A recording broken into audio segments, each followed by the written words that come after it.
Up next, the Marvel Legends fan channel exclusive retro series Hercules. Let's talk about it.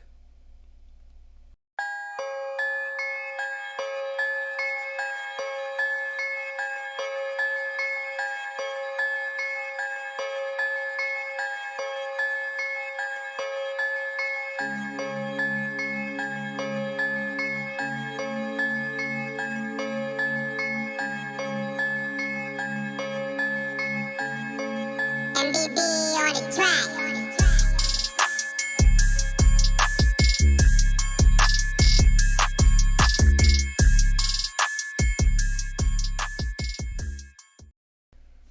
What's up, party people in the place?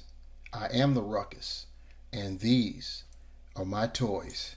On deck, we have the Marvel Legends fan channel exclusive retro series Hercules.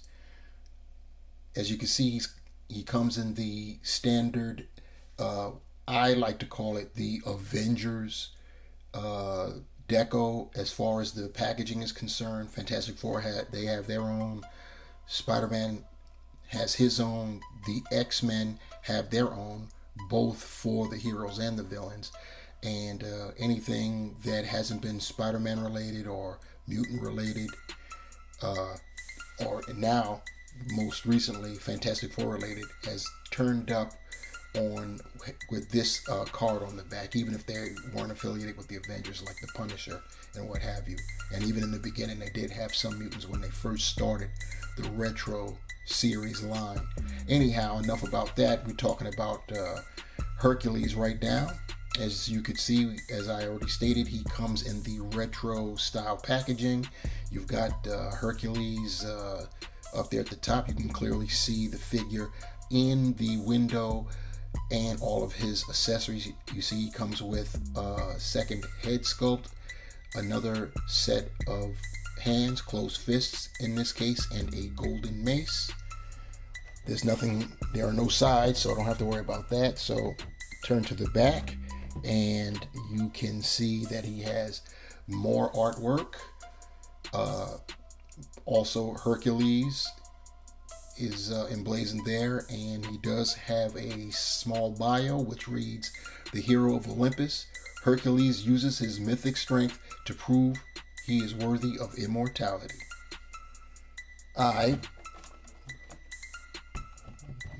That seems to be alright as far as that goes. So now we've got him back to the front, and yep, good looking figure already.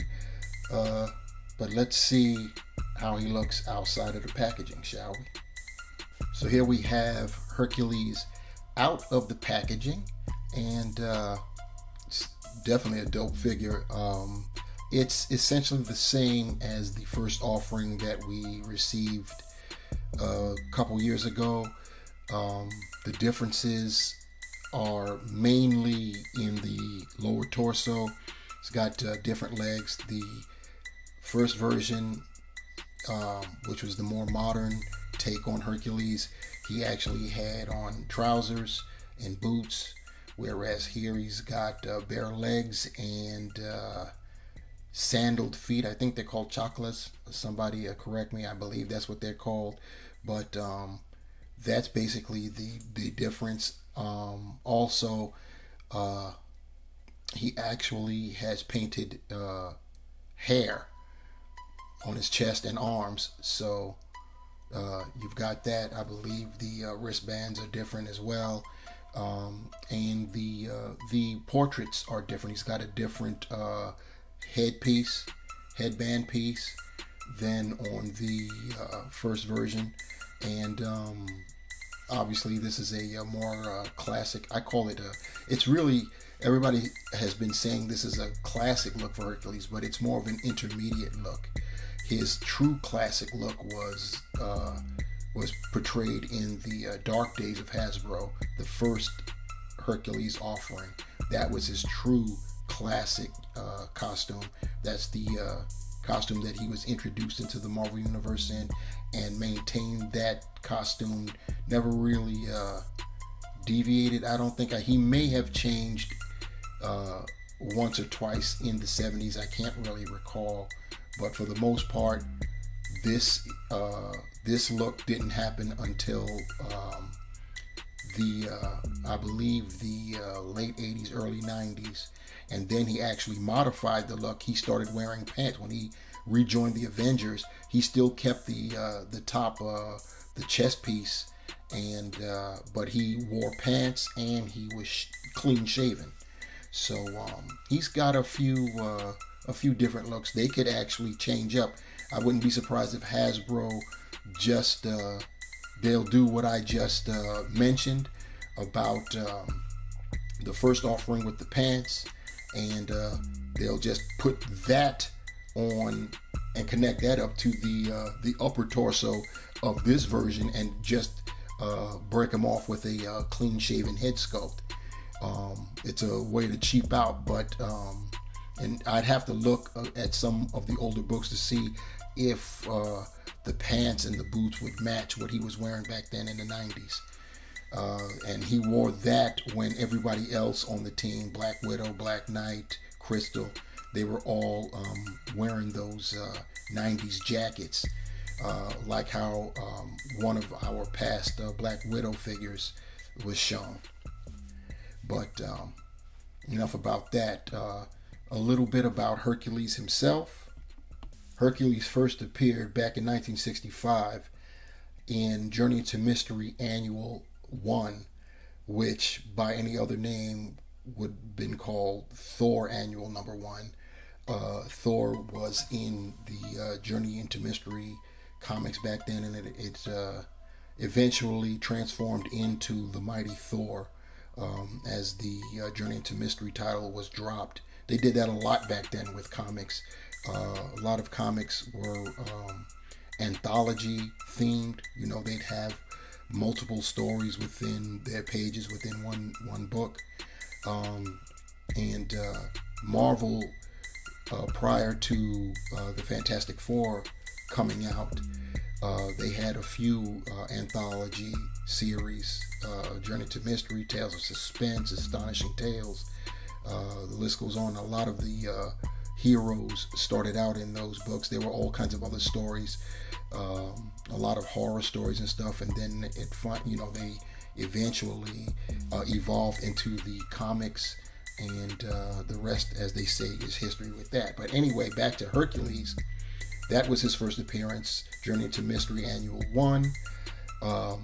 He met and fought Thor in that storyline, and ever since then they've become best buds. Basically, they adversarial, competitive.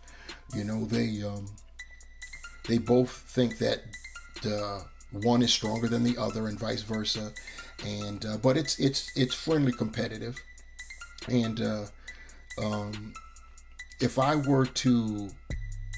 I had to actually just claim one over the other, I would say that Hercules has got a slight edge over Thor in strength. Just going from some of the feats that Hercules has been shown to do. Thor too. I'm no shade on Thor. It's just that and then when you see them fight, a lot of times, even though Thor is in there and it's not like he's being beaten back, Hercules always just seemed to be slightly stronger than Thor. But then that's because really that's all Hercules has got. Thor's got so many power sets, it's just ridiculous. That's why for the vast majority of his existence, Thor has been regarded as the most powerful superhero in Marvel. Arguably, you've got the Silver Surfer. Of course, you've got the Hulk, and with his strength, and of course, you could always make that claim that that's all the Hulk has too, even though his strength is dynamic. But we're not talking about those guys. We're talking about my man Herc right here. Anyhow, that was his first appearance. As far as any time before that, Hercules, of course, is from Greek mythology, and anyone that knows kind of the story of Hercules then, his name is truly it's Hercules, and he actually changed it to Hercules to kind of sort of distance himself from Hera, his stepmom, because she couldn't stand Hercules, because every time she saw Hercules it reminded him of Zeus's infidelities. So she used to basically torment Hercules back in the day. So that's why he changed it to that. As far as some physical stats, Hercules stands at about 6'5", and his strength level is he's a class 100 guy like Thor, Hulk, so on and so forth. But he's on that upper end. The whole concept of class 100 when it comes to strength in Marvel Comics is the most varied and vague out of all of the tiers of strength, because once you hit class 100, it's like you could be anywhere from top to bottom. For example, the Thing is class 100, but he's lower tier. Colossus, class 100, lower tier. Hercules, high tier. Believe it or not, to give you an example of how wide and varied it is, Galactus is considered class 100. Now, you know he's stronger than anybody that I've already mentioned, but once you get to that class 100 designation, it's out the window. And the class 100 designation anyway, as well as all the other designations, but especially the class 100 designation, is just something to give us a way of for comparisons and to measure characters that are in that class. Its official description is being able to lift 100 tons or more, and it's quite obvious that these guys can lift well in excess of 100 tons. One of the feats that Hercules was shown doing in the comics was in an issue of Marvel Team Up back in the 70s. He actually had some chains affixed to the island of Manhattan, New York City, and he dragged the island back into place. So you've got that. As far as the mythological feats, he held up the world so Atlas could take a break. So you get what I'm saying here. But anyway, that's a little background on Hercules. We're going to look at his accessories.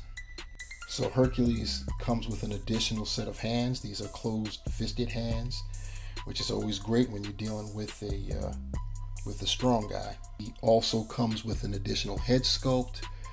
This one is a little bit more stern than the sculpt that he comes out of the package in, and paint apps are pretty good on this one. Nothing is sloppy on mine. Pretty good head sculpts, if I do say so myself. Let me get him back into focus there. So yeah, so he also comes with this additional head sculpt. Finally, he comes with his golden mace.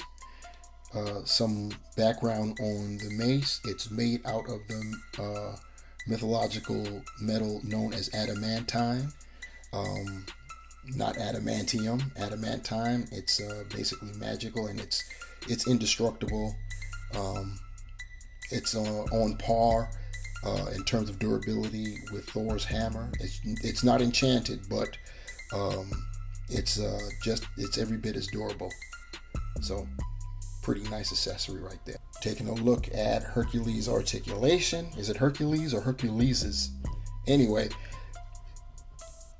his head is on a ball peg hinge, and while I've got that head off, I'm going to put on the other sculpt. See how difficult that is to get this on. There she goes, right there. So Hercules can look up that far. He can look down a great deal, which is cool. He has very slight attitude, not much. And of course, he can swivel 360. He can spread his arms nearly 90 degrees. He has some butterfly joint in there, just ever so slight, but that helps every bit. He's got rotating biceps, 360 with the biceps. He's got double jointed elbows, and these do have pins. He has a swivel at the wrist and a horizontal hinge that goes for both sides. He has an ab crunch that he can go forward that much, back that much. He does have rotation at the waist. That cut is hidden very nicely by his belt, his wrestler's championship belt there. As far as his legs, his hips, he can go out, do the splits that much. He can lift his leg up that far, go back that much. Rotates at the thigh. He's got double jointed pinless knees. That's cool. And that looks real smooth there. No pins with the bare legs. That's really good. He's got a cut at the top of the chocolates, I think that they're called. Chocolates, something like that. Somebody tell me what they are down in the comments. He can point his toe that far down, that far up. Good ankle pivot. And he has holes on the bottom of his feet. Getting a measurement, Hercules stands at about 6 and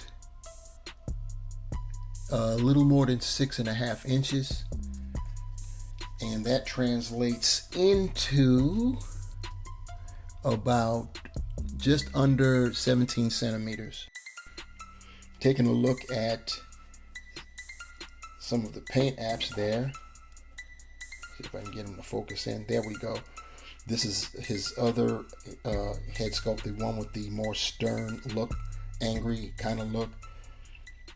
And it looks pretty decent there. He's got, I have no sloppiness on mine. The teeth look good.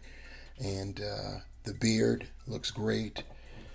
His hair on top is fine. The headband around is I don't have any marbling, so that's a good thing. He's his chest piece is molded in green plastic. It appears that it's got some touch up of paint on the rivets, or whatever you want to call these here.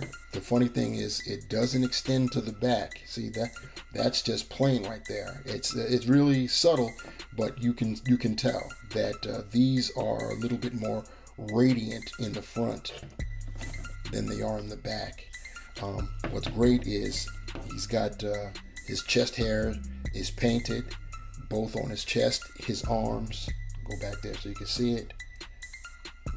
There you go. And on his arms, both sides. Some people were complaining that, there you go, you can see it. Some people were complaining that he should have had hair on his legs, that his legs are bare. But I'm cool with it. His championship belt is painted. The H is painted in a gold paint, and the belt itself is molded in a brownish plastic. His briefs molded in green, and the sandals, chocolates, whatever they're called. They are molded in brown, and the skin that's showing through is painted. So, I mean, if you look carefully, you can see that the skin is darker than the skin on the calf. So, it is what it is. And there he is. He's got his toes. So, yeah. On the back, same deal. His heels painted, and they don't really match the rest of him, his skin. But it is what it is. Here we have Hercules wielding his mace and rocking a fisted hand. time for some comparisons. Here's Hercules side by side with Better Ray Bill. Next, we got him up next to his pal, his buddy Thor. And looking at it in the viewfinder, this is really deceptive. It looks like Thor is kind of towering over Hercules, but in person, you got them next to one another. Hercules is only slightly shorter than Thor, which is accurate to the comics. As I stated earlier, Herc is 6'5", Thor is 6'6", so there shouldn't be that much of a difference. The crazy thing is, Asgardians are denser than Olympians. Herc only weighs about 350. I say only. Weighs about 350, whereas Thor weighs 660 pounds. But that's because they're 3 times denser. So Thor probably, if you divvy that up, human, he'd be 220. But that's Hercules and Thor. Next we have Herc up against his brother, Ares, god of war. And finally we have him up against his previous version, the more modern take on Hercules. As you can see, the headbands, the headgear, they're different, both in design and in color. The modern version is a kind of a brownish orangey color. He has a harness that connects up to his belt, and of course a different type of championship wrestling belt, and he's wearing pants and boots. Other than that, yeah, I mean, it's the same body, the same sculpt. He does have chest hair that's painted, just no paint on the arms. That's the difference between the two. The retro has hair painted on his arms. So to sum it all up, our second, technically third, but we don't want to count that first one, our second offering of Hercules, a more classic take, or as I like to refer, this is his intermediate look, but for most they consider this the classic. It's a great figure. The paint-apps are banging. They have hair on his arms. That's cool. Some people are they're riffing about no paint, no hair on his legs. I personally, I'm cool with it. You got 2 great head sculpts. I like the angrier one better myself, but this head sculpt right here is definitely indicative of Hercules' jovial nature, so it's pretty cool. We get the mace. That's definitely classic. He's had that mace since his first appearance back in '65, and it's definitely a welcome addition, a great accessory to have. Cons on this, nitpicks, when you get down to the sandals. The sandals were molded in brown, and then they painted the exposed skin parts. They painted that skin colored, and it doesn't match up with the rest of the figure. And what's so messed up is you don't really think about it until you know it's there. Now you can't unsee it. You notice it every time. But once again, it is what it is. Anyhow, that's my review, my peeps. So thanks for rocking with me. Please remember to like, share, and subscribe, and smash that bell so you can be notified when I upload another video. Until the next time, my peeps, remember, the hunt continues. And I'm out. Peace.